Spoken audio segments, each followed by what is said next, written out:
दोस्तों जरा सोचिए एक पल के लिए वो टीवी चैनल जिसका नाम सुनते ही पिछले 10 सालों में आपके दिमाग में एक ही छवि बनती थी। मोदी जी की आरती उतारता, योगी जी की चालीसा पढ़ता, सत्ता के सामने नतमस्तक होता, हर सरकारी कदम को ऐसे पेश करता मानो वो भगवान का वरदान हो। वही चैनल आज अचानक करवट ले रहा है। वही चैनल अचानक सवाल पूछ रहा है और जिनके पैरों के नीचे कल तक कालीन बिछता था, आज उन्हीं के चेहरे पर सीधे उंगली उठा रहा है। हाँ, मैं बात कर रहा हूँ आज तक चैनल की, और जिनके खिलाफ वो सवाल उठ रहे हैं उनका नाम है उत्तर प्रदेश के मुख्यमंत्री योगी आदित्यनाथ। अब सोचिए, अगर आज तक जैसा चैनल जो पिछले एक दशक से सत्ता का गुणगान कर रहा है, जो हर अवसर पर सरकार का प्रवक्ता बन रहा है, वो अचानक योगी आदित्यनाथ के खिलाफ खुल करके खबरें चला रहा है, उनकी तस्वीरें छाप छाप कर आरोपी लिख रहा है, उन्हें जिम्मेदार ठहरा रहा है, तो इसका मतलब क्या है? क्या ये सिर्फ संयोग है या इसके पीछे कोई बहुत बड़ा खेल चल रहा है? क्या कुछ ऐसा है जो हमें दिख नहीं रहा है लेकिन पर्दे के पीछे जोर शोर से हो रहा है? क्या वाकई योगी आदित्यनाथ के राजनीतिक जीवन का सूरज ढलने लगा है? क्या वो भी उन नेताओं की लिस्ट में शामिल होने जा रहे हैं जिन्हें मोदी अमित शाह की जोड़ी ने एक एक करके किनारे कर दिया है?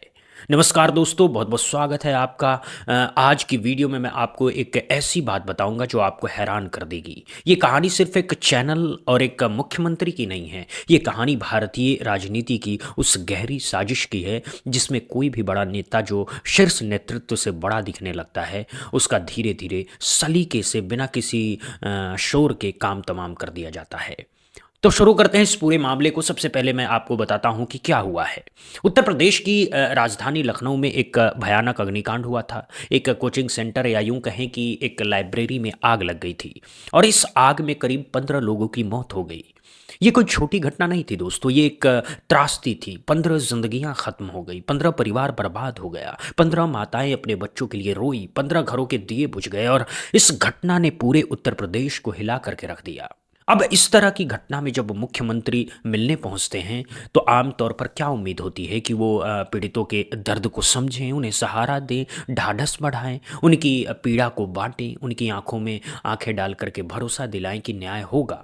लेकिन जब पीड़ित परिवार योगी आदित्यनाथ से मिलने पहुंचे तो वहां कुछ और हुआ। पीड़ित परिवारों का कहना है कि योगी आदित्यनाथ ने उनसे लगभग डांटते हुए लहजे में बात की। जब पत्रकारों ने इस बारे में पूछताछ की तो पता चला कि योगी आदित्यनाथ ने पीड़ितों से कहा कि वो भाषण सुनने के मूड में नहीं है। सोचिए, एक तरफ अपने बच्चों को खोकर तड़पते हुए माँ बाप और दूसरी तरफ मुख्यमंत्री जो कह रहे हैं कि मैं भाषण सुनने के मूड में नहीं हूँ। क्या ये किसी जनप्रतिनिधि की भाषा हो सकती है? क्या ये किसी मुख्यमंत्री का व्यवहार हो सकता है? और इसी बात पर आज तक चैनल ने पूरी रिपोर्ट चला दी, सीधे योगी आदित्यनाथ को जिम्मेदार ठहराते हुए। उनकी तस्वीर के साथ बड़े बड़े ग्राफिक्स बनाए गए जिनमें केंद्र में उनकी तस्वीर थी और शक की हर सुई उन्हीं की तरफ इशारा कर रही थी। यानी जिस चैनल ने पिछले 10 साल में कभी सरकार से एक सवाल नहीं पूछा, जिसने हर बात को सरकार के पक्ष में मोड़ दिया, उसने आज सीधे मुख्यमंत्री को आरोपी बना दिया है। और ये कोई इकलौती खबर नहीं थी। उन्होंने योगी आदित्यनाथ के कार्यकाल के पुराने मामले भी निकाल करके रख दिए। बताया गया कि कितने लोगों की जान अब तक गई है, कहाँ कहाँ सिस्टम फेल हुआ है और कौन कौन सी घटनाओं में मुख्यमंत्री की जिम्मेदारी बनती है। अब चलिए, कारण कोई भी हो, ये अच्छी बात है कि आज तक पत्रकारिता करने लगा, सरकार से सवाल पूछने लगा। लेकिन सबसे महत्वपूर्ण सवाल ये है कि अचानक ये बदलाव क्यों? अचानक इतनी हिम्मत कहाँ से आ गई? और जो लोग ये देख रहे हैं वो लिख रहे हैं कि अब योगी आदित्यनाथ का भी वही हाल होने जा रहा है जो भारतीय जनता पार्टी के कई बड़े नेताओं का हुआ है। याद कीजिए, मध्य प्रदेश के शिवराज सिंह चौहान को कितने सालों तक मुख्यमंत्री रहे थे, मामा जी के नाम से मशहूर थे, बच्चों के बीच लोकप्रिय थे, महिलाओं के बीच लोकप्रिय थे, कहा जाता था कि वो मध्य प्रदेश की राजनीति के सर्वे सर्वा हैं। लेकिन क्या हुआ? चुनाव जीतने के बाद भी मुख्यमंत्री पद से हटा दिए गए, मोहन यादव को बैठा दिया गया। याद कीजिए राजस्थान की वसुंधरा राजे सिंधिया को। ये तो बड़े घराने से आती हैं, सिंधिया परिवार की हैं, अनुभवी नेता हैं। राजस्थान में उनकी अपनी एक अलग पहचान है, अपना खुद का जनाधार था। कहा जाता था कि चुनाव जीतने के बाद वही फिर से मुख्यमंत्री बनेंगी। मंच पर भी पहुंच गई थी, सब तैयार था और फिर अचानक हाथ में एक पर्ची थमा दी गई। बता दिया गया कि tata bye bye goodbye. Bhajan Lal Sharma को मुख्यमंत्री बना दिया गया। याद कीजिए छत्तीसगढ़ के रमन सिंह को 15 साल तक मुख्यमंत्री रहे, कितनी मेहनत की पार्टी के लिए। छत्तीसगढ़ की राजनीति में उन्हें बहुत बड़ा नाम माना जाता था, लेकिन जब चुनाव जीते तो उन्हें भी किनारे लगा दिया गया। विष्णुदेव साय को मुख्यमंत्री बना दिया गया। ये तीनों ही नेता अपने अपने राज्य में दिग्गज माने जाते थे। ये तीनों ही नेता सालों तक मुख्यमंत्री पद पर बैठे थे। इनका अपना जनाधार था, अपना प्रभाव था, अपनी एक अलग पहचान थी। लेकिन एक एक करके सबको हटा दिया गया, सबको साइडलाइन कर दिया गया। और अब सवाल यह है कि क्या ऐसा ही कुछ योगी आदित्यनाथ के साथ होने जा रहा है? और जो खबरें सामने आ रही है वो इसी तरफ इशारा कर रही है। उनकी छवि को धीरे धीरे कमज़ोर किया जा रहा है, उनकी इमेज को मीडिया में नकारात्मक तरीके से दिखाया जा रहा है। फिलहाल उत्तर प्रदेश में दो बहुत बड़े मुद्दे चल रहे हैं जो सीधे योगी आदित्यनाथ की छवि पर असर डाल रहे हैं। पहला है राम मंदिर का चंदा चोरी का मामला और दूसरा है लखनऊ का अग्निकांड। राम मंदिर वाले मामले में पहले ही करोड़ों रुपए की चोरी का खुलासा हुआ है और इसका सबसे बड़ा धब्बा अगर किसी पर लगेगा तो वो उत्तर प्रदेश के मुख्यमंत्री ही हैं, क्योंकि अयोध्या उत्तर प्रदेश में है, सुरक्षा की जिम्मेदारी राज्य सरकार की है और जब इतनी बड़ी सुरक्षा में चूक होती है तो जवाबदेही भी उन्हीं की बनती है। अंजना ओम कश्यप जो खुद को सरकार का समर्थक एंकर मानी जाती हैं, उन्होंने भी इस मामले पर खबरें चलाई है, सवाल उठाए हैं और लखनऊ अग्निकांड में तो सीधे योगी आदित्यनाथ पर निशाना साधा गया है कि उत्तर प्रदेश के सारे विभाग कहाँ सो रहे थे जब ये कोचिंग सेंटर्स अवैध रूप से चलाया जा रहा था। क्यों किसी ने जांच नहीं की? क्यों किसी ने सुरक्षा मानकों की जांच नहीं की? क्यों फायर सेफ्टी के नियमों को नज़रअंदाज किया गया? और इस सब का जवाब किसको देना है? राज्य के मुख्यमंत्री को देना है, यानी योगी आदित्यनाथ को देना है। उत्तर प्रदेश के एक वरिष्ठ पत्रकार अभिषेक उपाध्याय ने इस पर एक लंबा ट्वीट लिखा है। उन्होंने स्क्रीनशॉट शेयर किया है जिनमें आज तक चैनल योगी आदित्यनाथ पर सीधे आरोप लगाता हुआ नजर आ रहा है। अभिषेक उपाध्याय ने साफ साफ लिखा है कि आज तक जैसा चैनल अचानक योगी आदित्यनाथ के पीछे क्यों पड़ गया है, ये बात समझ में नहीं आ रही है। पहले राम मंदिर के चंदा चोरी मामले में अंजना ओम कश्यप ने सीधे सवाल पूछे थे और अब अग्निकांड में भी आज तक चैनल पूरी तरह से फ्रंट फुट पर खेलता हुआ नजर आ रहा है। इसी ट्वीट पर एक और बड़ी हस्ती ने प्रतिक्रिया दी है, डॉक्टर मुकेश कुमार। ये भी जाने माने पत्रकार और विश्लेषक हैं। इन्होंने एक बहुत बड़ी बात कही है। इन्होंने लिखा है कि बिना योगी मोदी के हरी झंडी के ऐसी खबरें चलाई ही नहीं जा सकती, यानी आज तक में इतनी हिम्मत ही नहीं है कि वो खुद से ये सब करे। इसका मतलब क्या है? इसका मतलब ये है कि कहीं ना कहीं ऊपर से इशारा हुआ है, ऊपर से संकेत मिला है कि अब योगी आदित्यनाथ के खिलाफ खबरें चलाई जा सकती है। और जब ऐसा संकेत आता है तब समझिए कि किसी की राजनीतिक उम्र खत्म होने का समय आ गया है। ये बात बहुत महत्वपूर्ण है क्योंकि भारत में मीडिया का खेल ही ऐसा हो गया है। कुछ चैनल पूरी तरह से सत्ता के साथ चलते हैं और जब वो किसी के खिलाफ खबर चलाने लगते हैं तो इसका मतलब है कि वो व्यक्ति सत्ता के लिए असहज हो गया है, सत्ता उससे छुटकारा पाना चाहती है। अब सोचिए, क्या यही पैटर्न हम पहले भी देख चुके हैं? बिल्कुल देख चुके हैं। बिहार में नीतीश कुमार के साथ क्या हुआ? कितने सालों तक वो किंग मेकर बने रहे, कभी एनडीए के साथ, कभी विपक्ष के साथ। उनके बिना केंद्र की राजनीति अधूरी रहती है, लेकिन धीरे धीरे उन्हें भी निपटाया गया, उनकी पार्टी को कमज़ोर किया गया, उन्हें ऐसी स्थिति में लाया गया जहां वो अब किसी पर निर्भर हैं। महाराष्ट्र में उद्धव ठाकरे के साथ क्या हुआ? उनकी अपनी पार्टी थी, अपना नाम था, अपनी विरासत थी, बाला साहब ठाकरे के बेटे थे, लेकिन कैसे एक एक करके उनकी पार्टी को तोड़ दिया गया, कैसे एकनाथ शिंदे को बैठा करके उनकी मुख्यमंत्री की कुर्सी छीन ली गई। और भी कितने ही नेताओं को इसी तरह से किनारे लगाया गया है। एल.के. आडवाणी जी का तो उदाहरण सबसे बड़ा है। वो वही नेता हैं जिन्होंने भाजपा को खड़ा करने में अपना जीवन लगा दिया।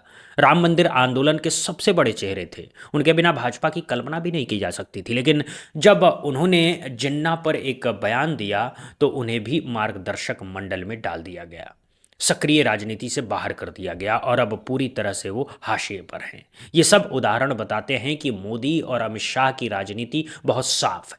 कोई भी बड़ा नेता उनके सामने खड़ा नहीं हो सकता है, कोई भी बड़ा नेता उनके बराबर का कद का नहीं बन सकता है। अगर कोई ऐसा करने की कोशिश करता है तो उसे एक एक करके निपटाने का सिलसिला शुरू हो जाता है। और देखिए उत्तर प्रदेश में योगी आदित्यनाथ का नाम अब मोदी से बड़ा होता हुआ दिखाई दे रहा है। उनकी अपनी एक अलग छवि बन गई है, हिंदुत्व के सबसे बड़े चेहरे के रूप में उन्हें देखा जाने लगा है। बुलडोजर बाबा के नाम से वो प्रसिद्ध हो गए हैं। उत्तर प्रदेश में उनका वर्चस्व है, उनका संगठन है, अपने समर्थक हैं और सबसे बड़ी बात उनकी अपनी एक स्वतंत्र पहचान है। और यही बात केंद्रीय नेतृत्व को खलने लगी है। यही बात उनके लिए मुसीबत बन गई है, क्योंकि अगर कभी मोदी की राजनीतिक यात्रा खत्म होती है तो योगी आदित्यनाथ ही उनके सबसे बड़े उत्तराधिकारी के रूप में देखे जाते हैं। और शायद यही बात है जो किसी को पच नहीं रही है। यही वजह है कि अब उनके खिलाफ धीरे धीरे माहौल बनाया जा रहा है। अगर ऐसा नहीं होता है तो आज तक के किसी भी पत्रकार की, किसी भी प्रोड्यूसर की, किसी भी मालिक की इतनी हैसियत नहीं होती कि वो योगी आदित्यनाथ का नाम लेकर के खबर चला सके। सरकार का को भाजन बनाना कोई आसान बात नहीं है। मीडिया जानता है कि अगर वो किसी सरकारी आदमी के खिलाफ कुछ चलाएगा तो उसके ऊपर ईडी आ सकती है, सीबीआई आ सकती है, इनकम टैक्स के छापे पड़ सकते हैं, उनके खिलाफ केस हो सकते हैं। फिर भी अगर वो खबर चला रहे हैं तो इसका सीधा मतलब है कि ऊपर से ग्रीन सिग्नल मिला है। अब ये सब बातें कई महत्वपूर्ण सवाल खड़े करती है। पहला सवाल, क्या वाकई योगी आदित्यनाथ को निपटाने की तैयारी हो रही है? दूसरा सवाल, अगर हाँ तो उनकी जगह कौन आएगा? क्या मोदी शाह कोई ऐसा व्यक्ति लाएंगे जो उनके लिए कोई खतरा ना हो, कोई ऐसा जो उनकी हाँ में हाँ मिलाए, कोई ऐसा जो उनसे आगे न बढ़ सके? तीसरा सवाल, क्या उत्तर प्रदेश की जनता इसको स्वीकार करेगी? क्योंकि योगी आदित्यनाथ की एक मजबूत छवि है उत्तर प्रदेश में उनके हटाए जाने पर लोगों की क्या प्रतिक्रिया होगी? चौथा सवाल, इसका असर 2027 में होने वाले उत्तर प्रदेश विधानसभा चुनाव पर क्या पड़ेगा? क्या भाजपा फिर से जीत पाएगी? अगर योगी जैसा बड़ा चेहरा हट जाए तो पार्टी के लिए चुनाव लड़ना बहुत मुश्किल हो जाएगा, क्योंकि उत्तर प्रदेश में पार्टी का चेहरा तो योगी जी हैं। इन सब सवालों के जवाब आने वाले समय में मिलेंगे, लेकिन अभी जो स्थिति है वो बहुत दिलचस्प है। एक तरफ राम मंदिर का चंदा चोरी का मामला है जो उनके नियंत्रण से बाहर जाता हुआ दिखाई दे रहा है। एसआईटी की जांच चल रही है, बड़े बड़े नाम सामने आ रहे हैं। चंपत राय जैसे लोग पर भी संदेह की उंगलियां उठ रही है। छोटे कर्मचारियों के पास से करोड़ों रुपए मिल रहे हैं और इन सब की जिम्मेदारी अंततः मुख्यमंत्री पर ही आती है। दूसरी तरफ लखनऊ अग्निकांड में जिनमें 15 लोगों की मौत हो गई और जिनमें मुख्यमंत्री का व्यवहार बहुत असंवेदनशील दिखा है। उन्होंने पीड़ितों से डांटते हुए बात की, उनसे कहा कि वो भाषण सुनने के मूड में नहीं है। ये बात लोगों को बिल्कुल अच्छी नहीं लगी। सोशल मीडिया पर इसकी कड़ी आलोचना हो रही है। और सबसे महत्वपूर्ण बात, उत्तर प्रदेश का जो सिस्टम है, जो प्रशासन है, जो विभाग है, वो कहाँ थे जब ये कोचिंग सेंटर बिना सुरक्षा मानकों के चल रहा था? क्यों किसी ने जांच नहीं की? क्यों किसी ने रोक नहीं लगाई? और अब जब 15 जाने जा चुकी है तो बिल्डिंग को गिराने के आदेश दिए गए हैं। क्या ये 15 जाने वापस आ पाएंगी? बिल्कुल नहीं। ये सब बातें मिलकर के एक ऐसी तस्वीर बना रही है जिसमें योगी आदित्यनाथ की छवि धीरे धीरे धुंधली होती जा रही है। उनकी ताकत कम होती दिखाई दे रही है और मीडिया जो कल तक उनकी तारीफ करता था आज सवाल पूछ रहा है।